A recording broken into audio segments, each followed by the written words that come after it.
네, 여러분 안녕하세요. 김동희 대표입니다. 오늘은 불협화음과 투자의 원칙이라는 주제를 가지고 말씀드리겠습니다.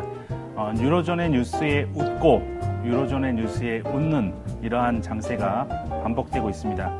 뒤집어 보면 웃고 싶을 때는 좋은 뉴스를, 울고 싶을 때는 나쁜 뉴스를 취사 선택하고 있는 것이지요. 시세가 먼저 움직이는 것인지 아니면 뉴스가 나오고 시세가 변동한 것인지 그 구분조차 모호한 혼돈의 시장입니다. 매일매일 뉴스에 귀를 기울일수록 시장은 아름다운 선율보다는 불협화음을 투자자들의 귀에 들려주고 있습니다. 안도랠리가 끝나고 시장은 이제 다시 변곡점에 진입하고 있습니다. 뉴스에 매몰되지 마시고 어디서 주식 비중을 줄이고 어디서 주식 비중을 늘려야 할지 명확한 투자의 원칙을 세워야 할 때입니다. 안녕하세요. IBK 이문주 대리입니다. 길고 어두웠던 하락 장세를 거치고 안도랠리의 장세가 이어지고 있습니다. 그런데 사실 이 안도랠리라는 단어 자체는 상당한 불안감을 반영을 하고 있습니다. 우리는 장세에 자신감이 생겼을 때 유동성 장세 또는 추세적 상승 장세라는 단어를 쓰고 있습니다. 네, 사실 저는 아직도 베어마켓 속의 랠리라는 말씀을 드리고 있습니다.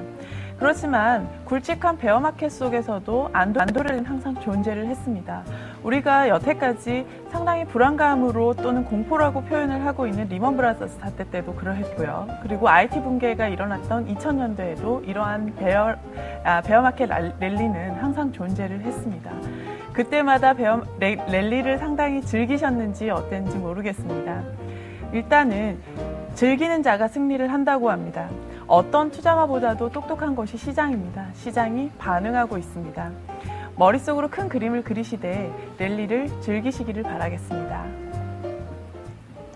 네, 오늘의 SS 시작하겠습니다. 요즘 월가 탐욕에 분노한 미국 시민들이 시위를 벌이는 가운데 그 파장이 우리나라까지 확산되고 있습니다.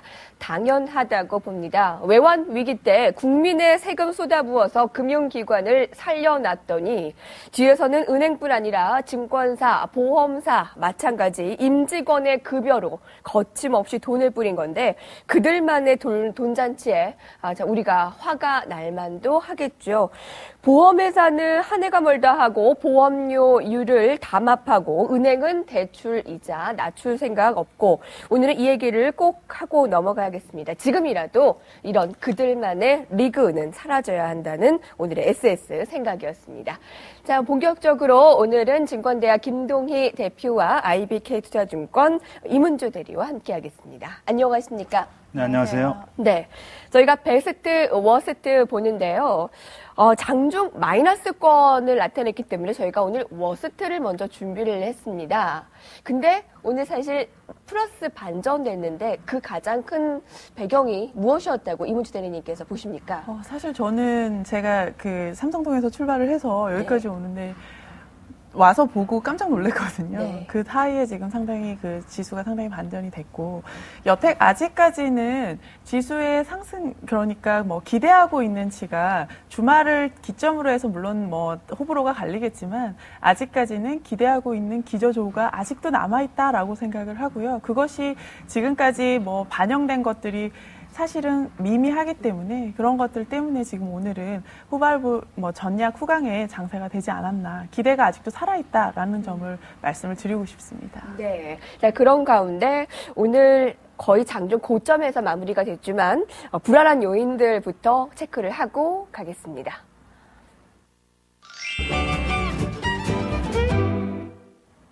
유럽발 소식에 웃고 우는 장세가 이어진다라고 김동희 대표님께서 얘기를 해주셨는데 도대체 시세가 먼저인지 뉴스가 먼저인지 정말 우리도 알아들을 수가 없어요. 자, 무디스의 스페인 신용 강등 악재, 또 EFSF 규모 확대 이 호재 소식. 하지만 이것도 사실 논란이 있었죠. 한 가지씩 이문주 대리님께서 정리를 해주실까요? 네, 무디스 보니까 사실 스페인은 신용등급을 하향을 했죠. 근데 뭐 2단계 하향을 했습니다. 그렇지만 이러한 것들은 뭐 14일 S&P와 피치가 이미 내놓았던 내용들의 후행적인 결과이기 때문에 시장에 큰 영향은 없으리라고 생각이 됩니다. 그렇지만 문제는 지금 스페인뿐만이 아니라 그 프랑스의 신용 강등 여부입니다. 사실은 뭐 무디스 자체는 프랑스 신용 등급에 대해서 부정적인 3개월 이내에 부정적인 의견을 내놓을 수가 있다라는 내용을 발언을 했습니다. 그래서 물론 지금 뭐 프랑스에서는 우리는 정책적으로 뭐 자금 여력이 있다, 그리고 유지할 여력이 있다라는 내용으로 무마를 했지만 아직까지는 프랑스에 대해서 상당히 유럽 쪽에 그 영향력이 있기 때문에 주시를 하시고 보셔야 될 부분이 바로 프랑스이라고 보시면 되겠습니다. 그렇지만 지금 현재 스페인 신용등급 하향으로 인해서는 시장에 이미 반영이 되었다라고 생각을 하시면 될 것 같습니다. 네, 독일과 프랑스 정부가 유로존 위기 해결을 위해서 EFSF 2조 유로 규모로 증액하는데 합의했다라는 일부 언론의 보도가 있었습니다. 그래서 미증시가 간밤에 올랐는데 다시 보니까 이것이 사실 무근이다라는 얘기가 있던데요. 뭐 워낙에 지금 유럽발 이슈들로 좌지우지가 되고 있기 때문에 이런 것 하나가 굉장히 민감하게 작용하는 것 같아요. 네, 그렇습니다. 근데 사실은 어떻게 보면은 결과는 정해져 있습니다. 결론은 정해져 있습니다. 어차피 증액안을 하게 되면 어쨌든 뭐 어떻게 사용하는지에 대한 여부는 확인이 되어야 되고요. 합의가 도출이 되어야 될 수밖에 없습니다. 물론 입장차는 있습니다. 뭐 조금 여유가 있는 독일의 경우에는 우리는 최대한 나중에 쓰겠다. 또는 뭐 조금 여유가 없는 지금 프랑스의 경우에는 아니다. 우리는 지금 바로 자금을 투입해서 경제를 살려야 한다라는 이야기를 하고 있습니다. 그렇지만 일단 증액안에 합의가 되고 거기에 따라서 방법론적인 것은 뭐 합의를 도출해 나가고 있는 과정 중에 하나이다. 그리고 이러한 긍정적인 뉴스가 루머이든 아니든 간에 지속적으로 나오고 있다는 것 자체가 시장의 기대감을 반영을 하고 있는 것이라고 보시면 될 것 같습니다. 네, 대표님, 그럼 이런 유럽발 이슈들이 정말 뉴스가 먼저일까요? 아니면 시세가 먼저일까요? 뉴스의 홍수가 아니라 네. 뉴스에 익사할 것 같습니다. 너무 많아놨고요. 네. 좀 변동성도 뉴스에 따라서 좀 커지고 있는 상황이고요. 아까 이문주 대리께서는 삼성동에서 출발해서 스튜디오에 오면 깜짝깜짝 놀란다고 말씀해 주셨는데 저는 바로 옆이라 2시 50분에 출발하는데도 와보면 깜짝깜짝 놀랄 때가 많아요. 네. 어제 같은 경우는 장 마감 후에 외국인들이 순매도에서 순매수로 전환이 됐었죠. 그렇죠. 블록딜 때문에. 뭐 오늘 같은 경우도 동시효과에 좀 변동성이 많았습니다. 최근에 그렇지만 움직임들을 본다면요. 과거 9월 달 정도의 그 변동성, 이런 변동성보다는 많이 좀 변동성이 축소가 돼 있는 그러한 모습이죠. 장중 변동성은 있지만 일중 변동성을 본다면 과거에는 하루에 뭐 100포인트가 쉽게 왔다 갔다 하는 흐름이 좀 전개되다가 지금은 그나마 좀 안정돼 가고 있는 흐름이 좀 전개된다라고 좀 볼 수 있겠습니다. 낙폭과대에 따른 안도랠리 이제 어느 정도 좀 종료가 되고 이제부터는 추가 상승세냐 아니면은 박스권 흐름 혹은 추가 하락이냐의 변곡점에 좀 돌입해 있는 과정이다라고 볼 수가 있겠죠.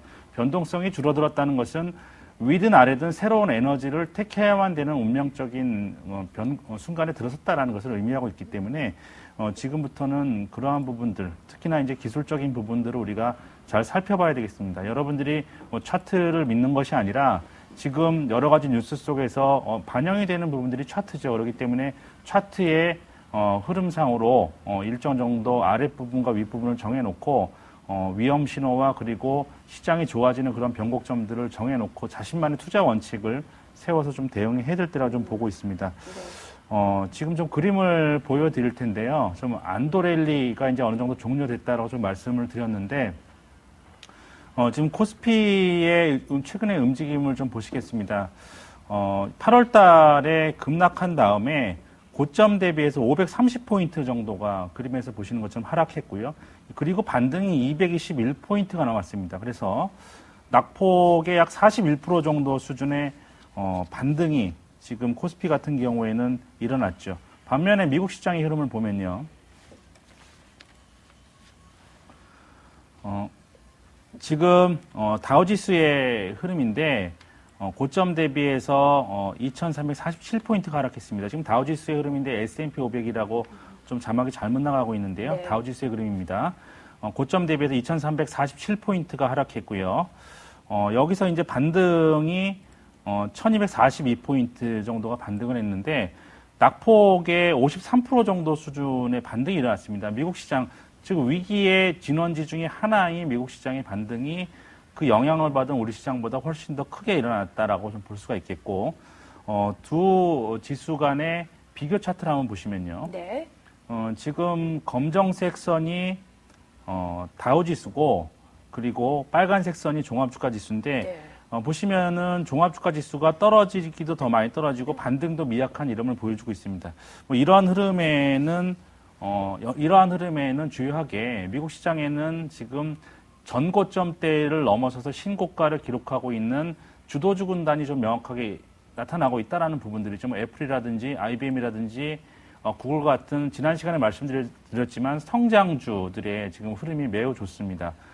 그리고 지금 나스닥에서 가장 큰 대어로 꼽히고 있는 페이스북을 통한 세계 1위의 소셜 게임 업체이자 진가 같은 경우도 조만간 IPO를 네. 10억 불 규모의 IPO를 앞두고 있기 때문에 이런 종목군들의 지금 흐름이 시장을 주도하고 있다라고 볼 수 있는데 우리 시장에는 아직까지 주도주가 좀 명확하게 나타나고 있지 않은 부분들이 낙폭은 크고 반등은 미국 증시보다 좀 미약한 원인이 아닌가라고 좀 네. 판단되고 있습니다. 그래서 이렇게 지금 계속해서 낙폭과대 종목군들의 순환매적 흐름만 나타난다면 한 1800에서 1900포인트 정도의 박스권 안에서 좀 지수가 머무르는 흐름이 좀 전개가 되지 않을까라고 좀 보여지고 있고요. 네. 1850에서 1900포인트대 매물대가 지금 굉장히 강한 구간이기 때문에 요걸 돌파하기 위해서는 시장 주도주가 과거에 차화정이 됐던 IT가 됐던 한 섹터에서 명백하게 좀 나와줘야 된다.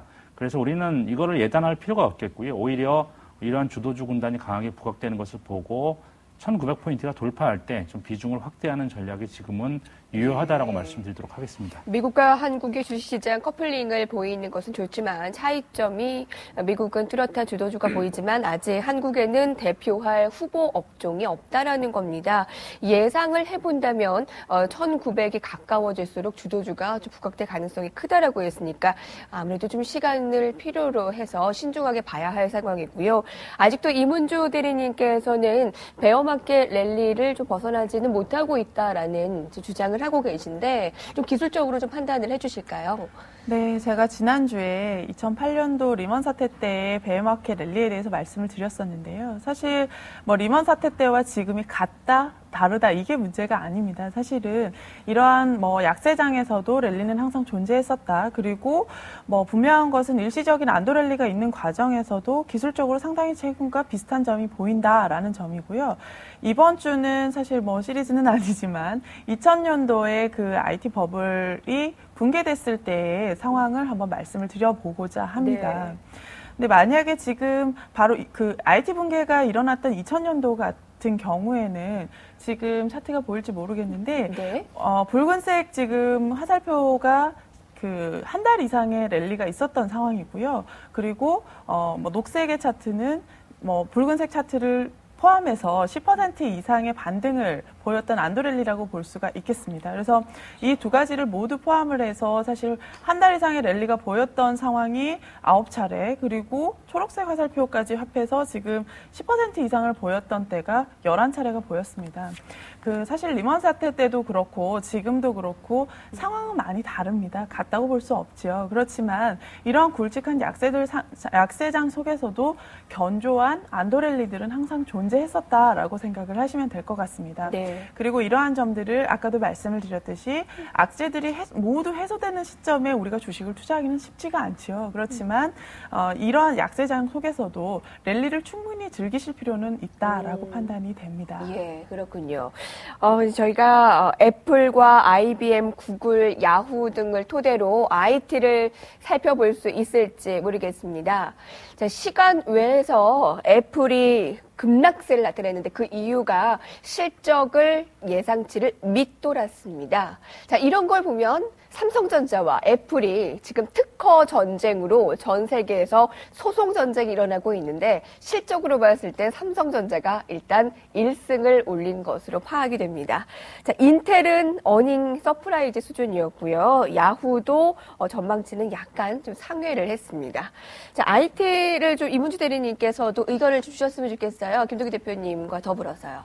네, 사실은 뭐 IT 어제이기 때문에 사실 인텔 실적 발표에 대해서 말씀을 드려야 될 것 같은데요. 인텔 실적 발표에 대해서는 말씀을 드리기 전에는 IBM의 실적 발표와 비교가 필수적일 것 같습니다. 사실 인텔의 경우에는 지금 4분기 가이던스를 3분기 대비해서 3% 이상 상승하겠다라는 이야기를 하고 있고요. 이는 시장 컨센서스보다 한 3.5% 정도가 상승된 수치입니다. 이에 반해서 IBM 같은 경우에는 2분기 대비해서 3분기가 상당히 매출액 기준으로 해서 실적이 좋지 않게 나온 상황이죠.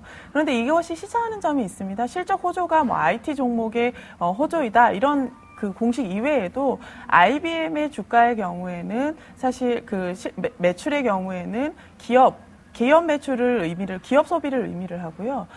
인텔의 경우에는 가계 소비를 의미를 합니다. 따라서 뭐 가계 쪽에서 IT를 얼마나 소비를 하고 있는지를 또 일맥적으로 말씀을 드릴 수가 있는데요. 단순하게 지금 말씀드렸던 대로 뭐 실적 호조가 IT 쪽에 긍정적이라는 공식 이외에도 미국의 최근에 지금 공조들이 정책적으로 기업의 이익을, 기업의 투자를 통해서 경제 상승을 이끌어냈다면 지금까지는요.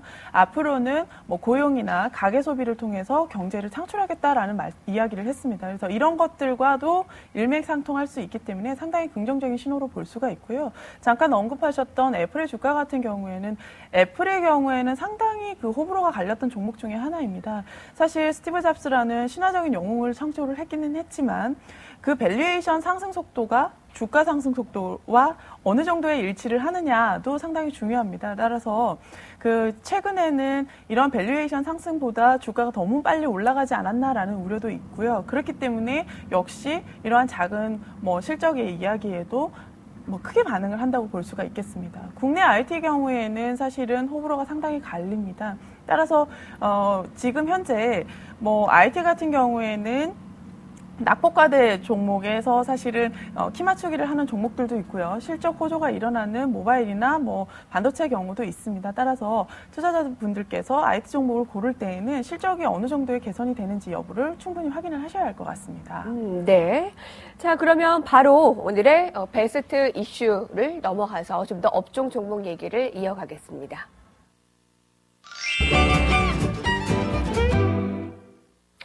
지금 시즌인 만큼 3분기 어닝 시즌으로 실적 모멘텀으로 움직이는 종목이 있습니다. 앞서서 제가 마감 현황도 살펴봤지만 하이마트도 이 어닝 서프라이즈로 아주 크게 올랐고요. RL바이오는 흑자 전환했다는 아주 좋은 소식도 들렸고요. 자, 누가 있을까요? 참 주목해 볼 만한 이런 실적 모멘텀 종목들 어떤 게 있겠습니까? 김동기 대표님. 네, 지금 미국 시장도 마찬가지고요. 우리 시장도 마찬가지고 지금 신고가를 돌파하고 있는 종목군들의 특징은 물론 실적이 수반이 돼야 되겠지만 향후에 좋아질 것이다라는 성장성에 보다 더 후한 점수를 주고 있다라는 부분들이죠. 그러니까 미국 시장에서 지금 신고가를 돌파한 종목군들을 보면 뭐 애플이라든지 방금 언급됐던 뭐 IBM 혹은 이제 뭐 전고점을 넘어선 종목이 이제 구글 같은 종목인데 그리고 아까도 한번 언급했지만 지금 IPO를 앞두고 있는 뭐 진가 같은 종목군들, 이런 종목군들 다 지금 꿈을 먹고 있는 그런 종목군들 아니겠습니까? 지금 애플의 PER과 삼성전자의 PER을 비교해서 애플의 PER이 높다고 그래서 삼성전자가 저평가됐다, 이렇게 지금 받아들일 수 있는 사람들은 아마 거의 없을 겁니다. 애플은 지금 16분기, 15분기죠. 15분기 연속 어닝 서프라이즈를 계속해서 기록해 왔고요. 그러니까 이번에 실적이 나쁘게 나왔다라고 보기보다는 워낙 계속해서 어닝 서프라이즈를 이어왔기 때문에 이번에도 전문가들의 눈이 좀 높았죠. 높았기 때문에 이제 실적은 좋게 나왔지만, 개선된 실적이 나왔지만 전문가들의 눈높이보다는 이제 좀 어느 정도 못 미쳤다라는 부분인데, 뭐 오늘 시장에서 이거는 평가가 날 것으로 보여지고 있습니다. 뭐 시간외 같은 경우는 많지 않은 거래량으로 이제 크게 등락이 좌우가 되기 때문에 이제 본격적인 오늘 밤에 열리는 애플의 주가가 그 흐름을 보면서 우리가 좀 판단해야 될 것 같고요. 네. 잠시 좀 차트를 보면서 지금 우리가 좀 신고가를 넘긴 종목들 미국에서 한번 좀 보여드리면요. 지금 방금 언급했지만 애플이 지금 신고가를 넘고 지금 신고가 부분에서 지금 매물 흡수를 하고 있는 과정인데 역사적 신고가죠. 지금 시티뱅크 같은 경우에는 어제 애플이 애플의 목표 주가를 480불에서 500불로 상향 조정했습니다. 그래서 지금 어찌됐든 간에 지금 신고가를 지금 넘기고 있다라고 하는 부분이고요. IBM 같은 경우도 지금 신고가를 넓혀놓고 지금 숨고르기 과정에 있는 이러한 종목입니다. 전고점대를 넘긴 종목이 이제 구글 같은 종목이 있고요.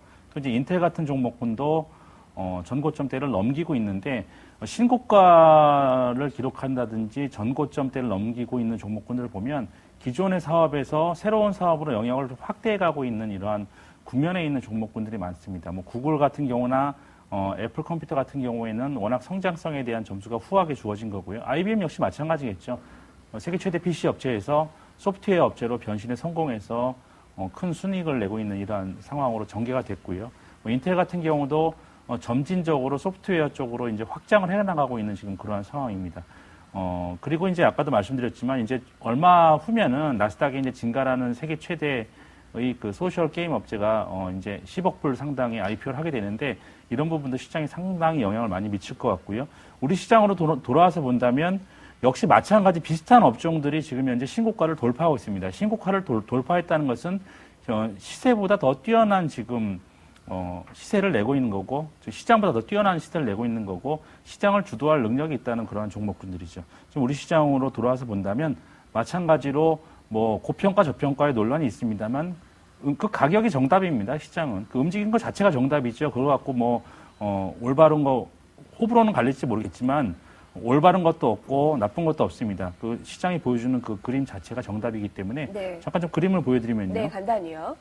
지금 NC소프트 같은 종목군도 지금 신고가 흐름을 계속해서 유지해가고 있죠. 이런 종목군들을 여러분들이 시장의 바로미터로 지금 삼고 보시라는 겁니다. 이제 SM 같은 종목군도 지금 시장 계속해서 지금 신고가 국면을 이어나가고 있죠. 네. 뭐 컨텐츠 관련 종목도 전반적으로 소프트웨어 관련 종목군들을 우리가 분류할 수 있는 종목이고 지금 등락은 있지만 추세적으로 본다면 차바이오 같은 종목군도 계속해서 상향 추세를 그려나가고 있는 이러한 과정입니다. 메디포스트 같은 종목군들은 600만 주 정도밖에 되지 않기 때문에 뭐 차바이오 같은 대중주가 좀 대표성이 있다라고 좀 바이오 종목군들 중에서 볼 수가 있겠고요. 대형주 가운데서는 신고가를 돌파한 흐름을 나타내고 있는 종목군들이 지금 나타나고 있지 않지만 삼성전자가 이제 전고점대를 넘어서고 숨고르기를 하고 있는 과정이고 그리고 현대차 같은 종목군들도 지금 전고점대를 막 넘어서고 있는 이러한 과정을 보여주고 있습니다. 그래서 이런 종목군들이 향후에 어떻게 움직이냐가 바로 그 업종을 대표하는 종목군들이기 때문에 예. 시장의 바로미터로 작용을 하겠다라는 말씀을 좀 드리겠습니다. 네. 자, 실적 호조 종목들 이문주 대리님께서 좀 더 추가를 해주실까요? 네, 지금 사실 상당히 단기적으로는 뭐 정유주나 또는 뭐 자동차군에 대해서 이야기할 것이 많이 있습니다. 정유주나 아니면 석유화학. 왜냐하면은 지금은 사실은 연속적으로 사들이고 있는 기관이나 외국인이 연속적으로 사들이고 있는 주도주가 없습니다. 따라서 사실 이 종목군, 이 업종군 이렇게 옮겨가는 뭐 장세라고 해도 사실은 뭐 과언이 아닌데요. 이 중에서 공통점이 있습니다. 모두 실적을 반영을 하고 있다는 거죠. 왜냐하면 지금 같은 상황에서는 누구도 어떤 장세에 대해서 추세적인 상승이라고 이야기를 하기가 사실은 어렵습니다. 따라서 가장 중요한 실적 부분들을 체크를 하는 것이고요. 제 개인적으로는 지금 어제도 말씀을 드렸지만 정유주나 석유화학 쪽은 상당히 실적 부분이 호조가 되고 있고 단기적으로는 그 매매를 하셔도 무방하실 것 같고요. 그리고 장기적 같은 경우에는 지금 사실 상당히 호불호가 갈리고 있기는 하지만 자동차 업종들을 빼놓을 수가 없을 것 같습니다. 따라서 이런 업종들도 눈여겨보실 필요가 있겠습니다. 네. 아까 채팅창에서 애플이 순이익이 7조 원을 넘었는데 무슨 삼성전자가 실적을 이겼냐라고 주시더라고요, 의견을. 근데 김동기 대표님께서도 얘기해 주셨지만 좋게 나왔는데 그동안 애플이 워낙 어닝 서프라이즈였기 때문에 기대치가 너무 높았던 모양이네요. 기대치를 못 미친 게 좀 아쉬웠고 삼성전자는 워낙에 기대치가 낮았기 때문에 그거보다 좀 잘 나왔고 그거 차이네요. 이 전쟁 소송에서는 제살 갉아먹기는 이제 좀 안 하고 좀 서로 좀 윈윈 전략을 펼쳤으면 좋겠네요. 자, 이제는 전망 쪽으로 넘어가겠습니다. 함께 하시죠.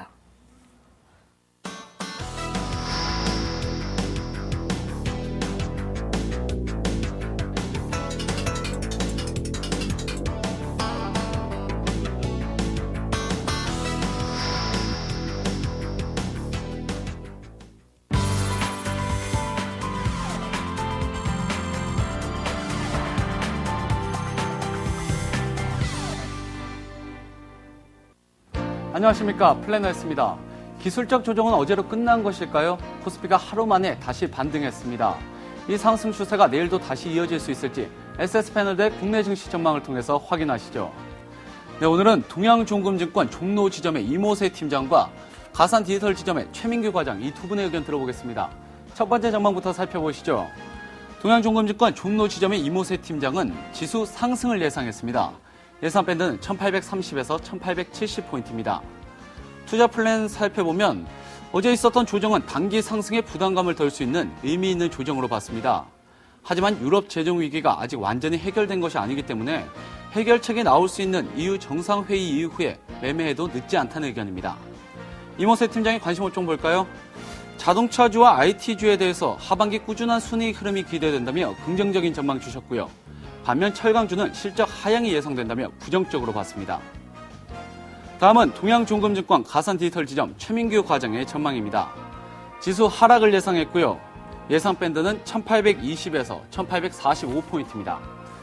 유럽 재정 위기에 대한 해결책만을 기다리는 시점이기 때문에 변동성은 커지지 않을 것이라고 전망했습니다.